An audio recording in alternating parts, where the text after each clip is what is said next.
50 খ্রিস্টপূর্বাব্দের আশেপাশে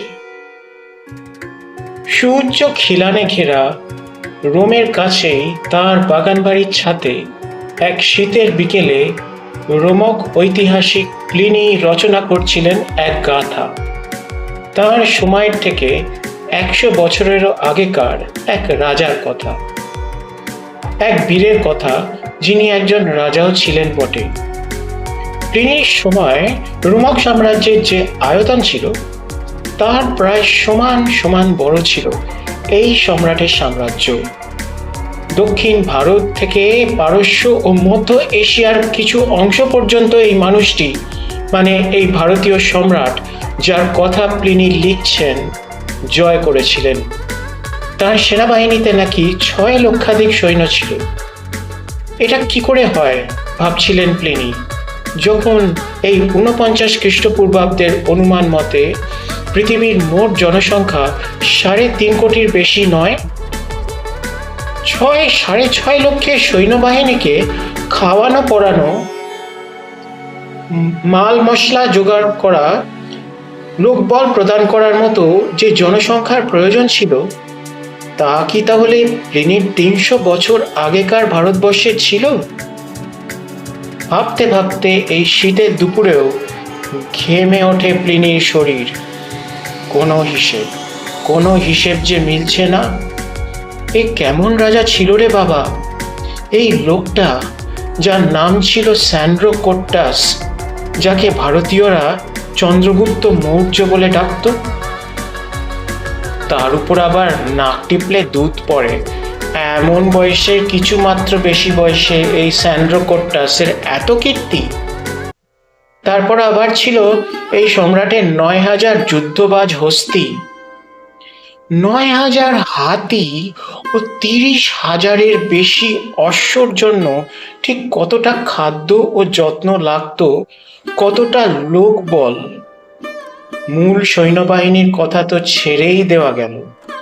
চন্দ্রগুপ্ত মৌর্যের হস্তি বাহিনী ও অশ্বারোহী বাহিনীর কথা চিন্তা করেই প্লিনির চোখ ছানা বড়া হয়ে যেতে গেল। তিনি লেখা থামিয়ে কিছুক্ষণের জন্য বিমূঢ় হয়ে বসে থেকে চেঁচিয়ে ডাকলেন এক ভৃত্যকে, এই তাড়াতাড়ি জল আন, খাবার জল, আমার এক্ষুনি জল খাওয়া দরকার। দ্বিতীয় পর্ব, আনুমানিক 330 খ্রিস্টপূর্বাব্দ। ছেলেটা হাতি ভালোবাসত।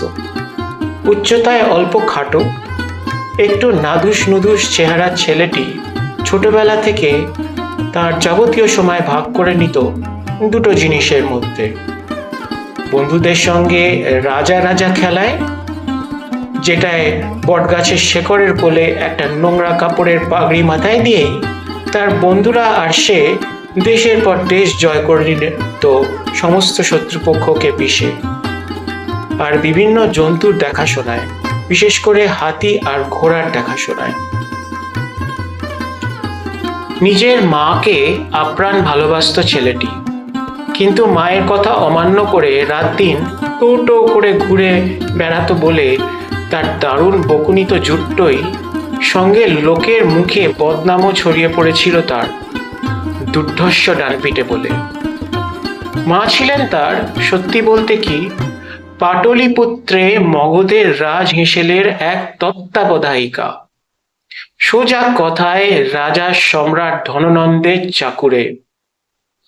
একেবারে এত ছোট ছিল যখন ছেলেটি, তখন তার মা সুযোগ পেয়েছিলেন একবার মগধ সম্রাটের সামনে তাকে নিয়ে গিয়ে সম্রাটের দুঃসম্পর্কের ভাইয়ের, বলা ভালো জ্ঞাতি ভাইয়ের জায়া হিসেবে নিজের এবং ছেলেটির একটি হিল্লে করার জন্য সম্রাটকে প্রার্থনা করার, বলা ভালো ভিক্ষা করার।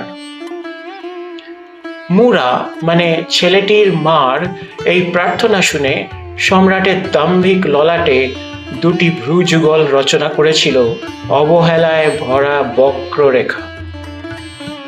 তোরা তো বেদ ব্রাহ্মণ সংস্কার কিছুই মানিস না, তোকে আমার এখানে চাকরিতে রাখলে তুই কার সঙ্গে কি করবি তার কোনো ঠিক ঠিকানা আছে কি? বজ্র নির্ঘোষে এসেছিল সম্রাটের উত্তর। কার সাথে কি করবি, এই অংশটা ছোট্ট ছেলেটিরও বুকে বেশি লেগেছিল। বেদ, ব্রাহ্মণ আর সংস্কার না মানার তকমার থেকেও বেশি। যেন দয়া ভিক্ষা ছুড়ে দেওয়ার আগে ধননন্দ একবার জ্বলন্ত শলাকা নিক্ষেপ করলেন তার মার উপর, আর এটাও বুঝিয়ে দিলেন যে সংস্কার, বেদ ও ব্রাহ্মণের সনদ দেওয়া রাজছত্রের তলায় বসা সম্রাট ও তার ঘনিষ্ঠ রাজপুরুষদেরই মাত্র অধিকার আছে যার সাথে যা ইচ্ছে করার, যেমন যখন তখন শুলে চাপিয়ে দেওয়ার অধিকার। মার কাপড়ের এক কোণা ধরে সম্রাটের সামনে ঠক ঠক করে ভয়ে কাঁপতে থাকা ছেলেটির মনে হয়তো ঠিক এই বাক্য আসেনি, কিন্তু তার ওটাই মনে হয়েছিল তুই কার সাথে কি করবি অংশটা শুনে। একটি বিষাক্ত দীর্ঘ নিঃশ্বাস ছেড়ে সম্রাট আশেপাশের এক অমাত্যর দিকে ফিরে বলেছিলেন, করে দাও কিছু একটা ব্যবস্থা, কিন্তু আঙুল তুলে একটা ইঙ্গিতবহ দৃষ্টি অমাত্যটির দিকে হেনে সম্রাট ধননন্দ যা বলার তা নীরবে বলেই তার আদেশ সমাপ্ত করলেন। তারপর তাদের দুজনকে আর দেখলেনও না ফিরে। মুড়া স্থান পেল রাজহেসেলে, আর মুড়িয়া ছেলেটিকে এই নামেই ডাকা হতো তখন রাজ আস্তাবলে কাজ শিখতে লাগলো। নির্বল বোবা প্রাণীদের সাথে তার জমলো ভালো। 1-2 বছরের মধ্যে, বলা যায় বয়ঃসন্ধি হওয়ারও আগে, ছেলেটি হাতিদের মনের ভাব যেভাবে বুঝতে শিখলো যেন সেও একটা হাতি হয়ে গেছে। আর ছেলেটির মারও পদোন্নতি হলো কয়েক বছরের মধ্যে। রাজ হেসেলের মুখ্য পরিচারিকাদের একজনের হিসেবে, সুপাচিকা হিসেবে নামও কুড়ালো মুড়া। 3য় পর্ব। ব্রাহ্মণদের দ্বারা অভিষিক্ত হয়ে নিজের বাহুবল ও সৈন্যবল দ্বারা ধননন্দ ও তার আগের রাজারা, যাদের নন্দ বংশ বলা হতো, রাজ চক্রবর্তী মগধ সম্রাট হিসেবে প্রতিষ্ঠিত হলেও তাদের মধ্যে সেই সব কুপ্রবৃত্তি উকিঝুঁকি দিত যেগুলি বোধ করি জীবনের শতগণ্ডা উন্নতি করেও মানুষের মনের গভীরের অন্তঃপুরে হীনমন্যতার পরিচয় হিসেবে থেকেই যায়। অন্তত সেই সব মানুষদের মনে যারা হাজার ঐশ্বর্য ও পদমর্যাদা পেয়েও ভেতরে ভেতরে সন্তুষ্ট হয় না। আর ধননন্দের ক্ষেত্রেও হলো তাই। রাজ হেসেল থেকে রাজ আস্তাবল, এমনকি রাজ্যের আনাচে কানাচে ছড়িয়ে পড়ল একটি খবর, সম্রাট ধননন্দ তার রাজ্যসভায় তক্ষশিলার এক ব্রাহ্মণকে অপমান করতে গিয়ে নিজেই সেই ব্রাহ্মণের দ্বারা যার পরনাই অপমানিত হয়েছেন। ব্রাহ্মণ নাকি বেশ কয়েকটি চোখা চোখা কথা শুনিয়ে দিয়ে গেছেন মগধ সম্রাটকে। এইসব শুনে রাজ হেসেল থেকে রাজ আস্তাবল থেকে ধুলোয় মাখা মগধ রাজ্যের পথে প্রান্তরে কোথায় না সম্রাটের জন্য সহানুভূতি জন্মাবে বেশিরভাগ প্রজার মনে, কারণ বেশিরভাগ প্রজারই তথাকথিত উচ্চ জাতির নয়, সম্রাট ও তার পূর্বপুরুষদের মতো তথাকথিত বর্ণভুক্ত জাতির নয়। তা নয়, উল্টে সম্রাটের নিজের রাজ্যসভায় প্রকাশ্য দিবালোকে তক্ষশিলার সেই দরিদ্র পণ্ডিত ব্রাহ্মণের হাতে সম্রাটের এই অপমান বহু লোকের মনেই গোপন পুলকের সঞ্চার হলো। ব্যাপারটা যেন এই রকম, দাম্ভিকটা শেষ পর্যন্ত নিজেই নিজের টোটকা পেয়েছে। 4র্থ পর্ব। তক্ষশিলা গান্ধার প্রদেশ, বর্তমান আফগানিস্তানে, 325 খ্রিস্টপূর্বাব্দ। তুমি কি মনে করো শুধু অসির ঝঞ্ঝনানেতি একজন সম্রাট যুদ্ধের পর যুদ্ধ জিতে সম্রাট হন? এই প্রশ্নটা তার শিষ্য চন্দ্রগুপ্তের দিকে ছুড়ে দিয়ে তীক্ষ্ণ চোখে তাকালেন আচার্য চাণক্য ওরফে বিষ্ণুগুপ্ত। তার কুটিলতার জন্যেই বোধহয় লোকে তাকে কৌটিল্য বলেও ডাকে।